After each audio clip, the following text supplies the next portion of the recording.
Hi, everyone. This is Larry Friedman, co-founder of the Westchester Real Estate Investor Club. So we're going to talk about the four main pillars of investing. Then we're going to break down each of the pillars into a video that's really going to summarize the main components of each foundational piece. Now, keep in mind, these are summary videos. We're going to get into a ton more detail in the coaching program. So what is pillar number one? Foundation. Now, I like to tell the story over and over. You've probably heard it before if you've seen me speak, that when I watch homes being built or a skyscraper being built, you see many, many months, nothing, just this big hole in the ground. And there's all these trucks and they're pouring cement and they're doing all this work and nothing is happening for a long period of time. Then, literally, months later, a building is built just out of nowhere. What is that? That's the foundation. It takes a long time to pour the foundation and it's boring.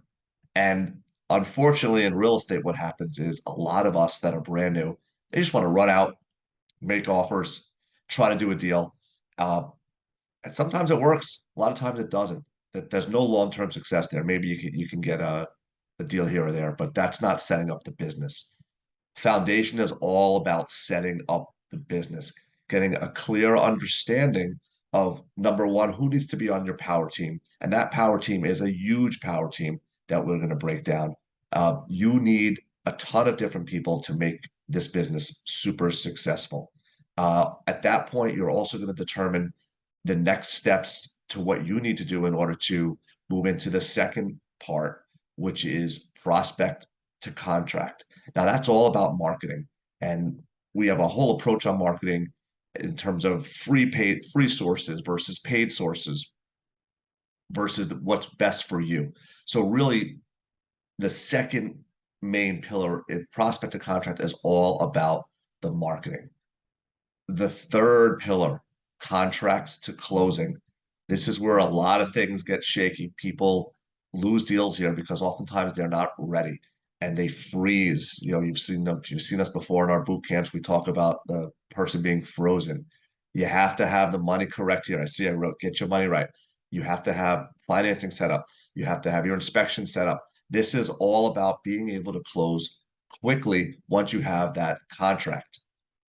The fourth foundational piece or main pillar that we have is investing strategies. We laugh, don't be a one-trick pony. We are transactional engineers. You're going to hear that term quite often. And that means we need to have many different ways to exit our properties, which we're going to discuss. So I'm excited for you to watch the next group of videos about the four main pillars of investing to get a better sense of how to structure your investment business. So the first main pillar of investing is foundation. Now, often this is the least liked pillar because it's not fun, but I can assure you it is critical for your success. Now, often new investors just want to run by and throw out offers, and it's tangible and it's fun. Building the foundation isn't fun, as I said, but it is critical to your success and it must be done. Talked about how homes are built. The foundation is the most important piece. So we're going to go into why a foundation is important and why you need a foundation. Now, the one thing I will say is we do coach investors that are not new also.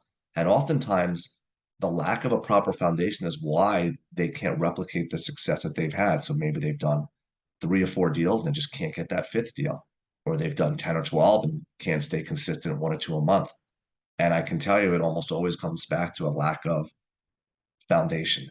Now, let's talk about what I mean by foundation and how we build a foundation. Okay, so we're going to get into your power team. So what do I mean by your power team? Who's on your power team? So I can tell you, it's going to be your lawyers, your title companies, your home inspectors. Now, when I say these people, it could be, oh, well, you know what? I have a lawyer that my friend uses and he or she is great. Okay, I want you to call that lawyer and I want you to talk about the transactions you plan on doing and the market you plan on doing and see what they say. Create a relationship. It could be that the lawyer says, you know what? I'm not taking on new clients. And you know that now before you have a deal rather than when you have a deal and this is the lawyer you put on your deal sheet. So same example with a home inspector on your power team. You call a home inspector that you know a bunch of investors use. It's a great home inspector. Home inspector says, "Oh yeah, I service those areas, but right now I'm running 3 or 4 weeks behind." You get your deal and you need to do your diligence and you have a week. So what are you going to do? You're going to find a different home inspector, but you're not going to be fooled or not fooled, but you're not going to be caught off guard because you would have known this already and you would have had 3 or 4 different home inspectors lined up and ready to go. That's kind of the way you need to approach all of this. All the people on your power team. Same thing with title companies, same thing with lawyers. Giving those examples, we have, I think we summed it up, we probably have 60 some odd people that are on our power team. Real estate agents, of course, are on your power team as well. So something that is critical to build out, we build it out. We just use a simple Google Doc. You can use a CRM, whatever you want to use. You just need to have notes to know that these are the people that you're using and that they're ready to rock when you have a deal. Same with funding sources, right? So we talk about the 3 different types of funding sources. Traditional bank. Now, traditional bank, of course, like a Chase or a Wells Fargo or Citi, that's probably not the best bank for what we're doing. Usually it's going to be those smaller regional banks for our buy and holds. How do we know this? Because you're calling them. You're going through the list of banks in your area and you're going to specifically talk about what you're doing and what you need that bank for. Now, that traditional lending, we use tons of traditional lenders, but it took us a long time to build our list. You don't build this list when you have a property, you build it beforehand. Staying with funding sources is the same thing with hard money lenders, same thing with asset-based lenders. You want to get those lenders, you want to say, hey, if I had a deal in this market, would you finance it? What is the max ARV that you'll, I'm sorry, max LTV that you'll underwrite to? You want to ask all the questions that are necessary right now ahead of time. Now, maybe you have a credit blemish. They may say, well, we can't get over this, or they may say, you need to do X, Y, and Z. Whatever your particular situation is, you want to get those questions answered way ahead of time so that if you don't have the right partner, you find the right partner because that's the team that you're building. Same with market research, right? We'll talk about the different cluster zones. We'll talk a lot more in some of the other pillars about marketing, but you have to do your research because you don't know where you're going to market unless you know the market that you're actually going to be in. And obviously, the markets have to be conducive to the type of business that you're running. You're running a fix and flip or wholesale, a buy and hold, subject to. So obviously, these are all the different strategies, plus, of course, a ton more. But we need to make sure that we're in a market that makes sense for what we're attempting to do. And obviously, you have to research properly to determine that.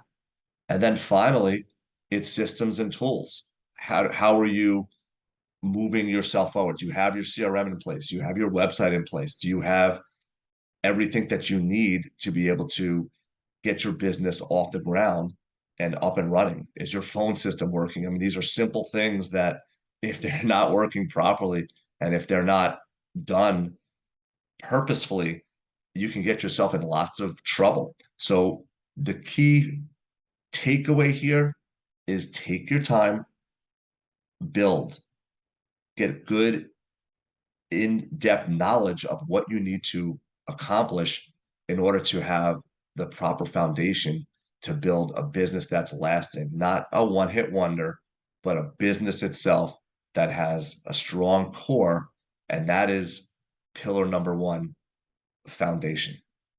I'll see you on pillar number 2.